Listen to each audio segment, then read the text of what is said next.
আমরা হিন্দু, মুসলিম, খ্রিস্টান, বৌদ্ধ, পাহাড়ি, চাকমা, বার্মা, ত্রিপুরা, রাখাইন সহ বাংলাদেশের সকল সম্প্রদায়কে নিয়ে একতার বাংলাদেশ করতে চাই। আমরা পারবো তো?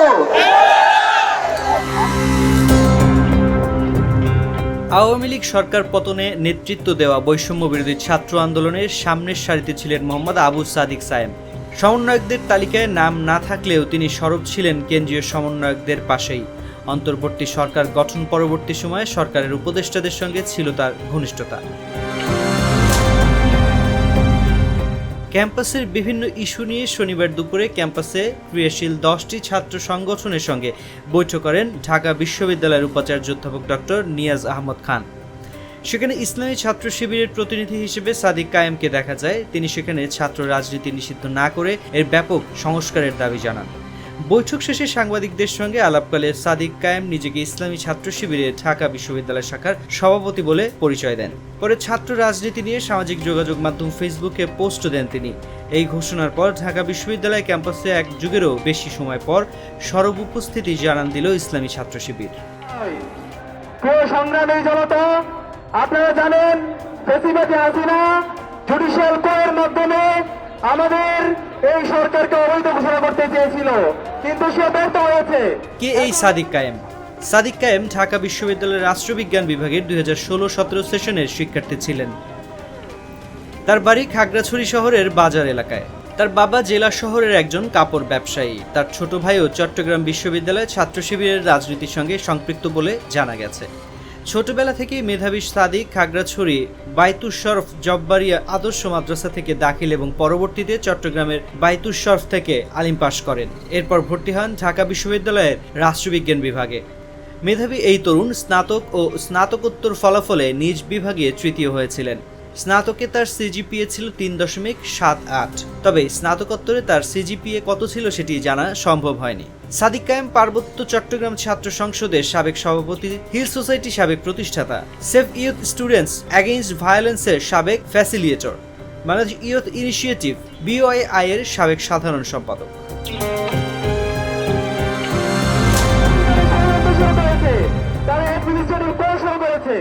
আমরা সরকারকে আহ্বান করব যে ফেসিবাদের দোষরা এখন পর্যন্ত সচিবালয়ে বসে আছে, ফেসিবাদের দোষরা বিভিন্ন মন্ত্রণালয়ে বসে আছে, দ্রুত সময়ের মধ্যে ফেসিবাদের সকল দোষরা যেন এই মন্ত্রণালয়গুলো থেকে তাদেরকে অপসারণ করা হয়। 9 দফায় সাদিকের ভূমিকা। সাদিকের স্ট্যাটাস দেওয়ার পর আন্দোলনে তার ভূমিকা নিয়ে ফেসবুকে লেখেন মোহাম্মদ ইশরাক নামের একজন। তারপর তা ফেসবুকে ছড়িয়ে পড়ে। মোহাম্মদ ইশরাক ফেসবুকে লেখেন, নেট বন্ধ হওয়ার রাতে 9 দফা ঘোষণা হয়। প্রথমে এটা ছিল 8 দফা। আমাদের পরামর্শ ছিল যে এমনভাবে দফাগুলি দিতে হবে যাতে দাবিগুলি যৌক্তিক মনে হয়, কিন্তু হাসিনার পক্ষে মানা অসম্ভব হয়। এর ফলে 1 নম্বর দফায় হাসিনাকে হত্যার দায় স্বীকার করে ক্ষমা চাইতে বলা হয়। অন্য সব দফা মেনে নিলেও হাসিনার পক্ষে এই দফা মেনে নেওয়া সম্ভবই ছিল না, কারণ হত্যার দায় স্বীকার করলে প্রধানমন্ত্রিত্ব থাকবে না, দেশে বিদেশে হত্যা মামলায় জড়িয়ে যেতে হবে। এই 9 দফা মুসাবিদা করেন ঢাবি শিবির সভাপতি ও সমন্বয়ক সাদিক কায়েম। পাঠানো হয় সমন্বয়ক আব্দুল কাদেরের নামে।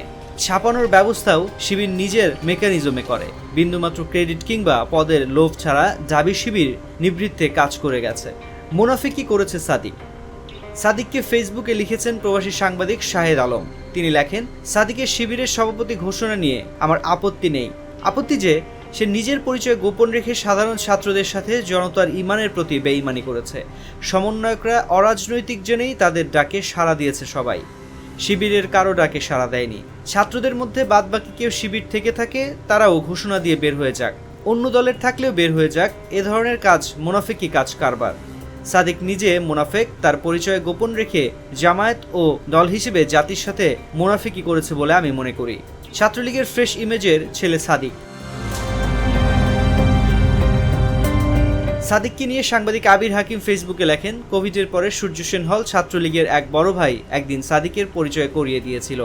বলেছিল, সাদিক আমাদের এলাকার ছোট ভাই, ছাত্রলীগের ফ্রেশ ইমেজের ছেলে। সামনে ওকে হলের নেতা বানাতে হবে, আমি যেন দেখে রাখি। সবকিছুই মানা যায় ভাই, কিন্তু ওরা যে শিবির হয়ে ফিরে আসতে পারে তা ভাবতে পারিনি। আবির হাকিমের এই স্ট্যাটাসও ফেসবুকে ভাইরাল হয়। 1000-এর বেশি মানুষ পোস্টটি শেয়ার করেন। সাদিককে সালমান নামে চিনতেন সামি।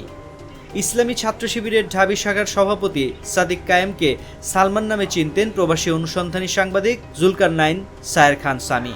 সাদিককে নিয়ে জুলকারনাইন তার ফেসবুকে লেখেন, একটা স্ট্যাটাস লেখার জন্য দুপুর থেকে চিন্তা করছিলাম, বানরের তৈলাক্ত বাঁশ বেয়ে ওঠার মতো অবস্থা হয়েছিল আমার সিদ্ধান্তের।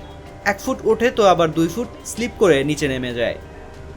স্বভাব যেহেতু এ ধরনের মতামত চেপে রাখার বিপক্ষে, তাই আমিও আর চেপে রাখতে পারলাম না, তৈলাক্ত বাসটা পার করেই ফেললাম। ছেলেটাকে আমি চিনতাম সালমান নামে, পরিচয় জুলাইয়ের 25 তারিখ থেকে। তারপর নিয়মিতই কথা হতো। আমার খুব কাছের বন্ধুদের একটা নেটওয়ার্ক আমি অতি গুরুত্বপূর্ণ কিছু সমন্বয়কে নিরাপদে রাখার ব্যবস্থা করে। মূলত সালমানের সাথে কোঅর্ডিনেট করেই সব আয়োজন করা হয়। বয়সে বেশ ছোট সালমানের সাথে বেশ সৌহার্দ্যপূর্ণ একটা সম্পর্ক তৈরি হয় আমারও আমাদের বন্ধুদের। ডিবি কার্যালয়ে যখন সমন্বয়কদের শীর্ষ নেতৃত্ব আটক, তখন সালমান ও অন্যান্য সমন্বয়করা পুরো আন্দোলনের নিউক্লিয়াসে পরিণত হয়। নিরাপদ আবাসে থাকার সবার সাথেই আমার নিয়মিত যোগাযোগ হতো। সত্যি বলতে কি, সালমানের পুরো পরিস্থিতির উপর নিয়ন্ত্রণ দেখে আমি বেশ অবাকে হচ্ছিলাম। কতই বা বয়স তার, হয়তো 24 থেকে 25 হবে।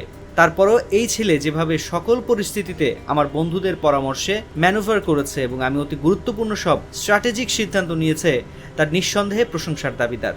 আজকে দুপুরে জানলাম সালমানের প্রকৃত নাম সাদিক কাইয়ুম এবং তার রাজনৈতিক পরিচয় সে ঢাকা বিশ্ববিদ্যালয় শিবিরের সভাপতি। অবশ্যই অবাক হয়েছি, বেশ অবাক হয়েছি, কিন্তু প্রকাশ্যে রাজনীতি করার সুযোগ না পেয়েও শিবির যে সালমানের মতো একটা নেতা তৈরি করতে সক্ষম হয়েছে তার জন্য সাধুবাদ জানাই। আহ্বান জানাচ্ছি, আমরা আগামীর বাংলাদেশটি করব একতার বাংলাদেশ, এবং আমরা সব ধরনের ভেদাভেদ ভুলে গিয়ে আমরা কাঁধে কাঁধ রেখে আমাদের সেই সোনার বাংলাদেশ গড়ার উদাত্ত আহ্বান জানিয়ে আমি আমার কথা শেষ করছি।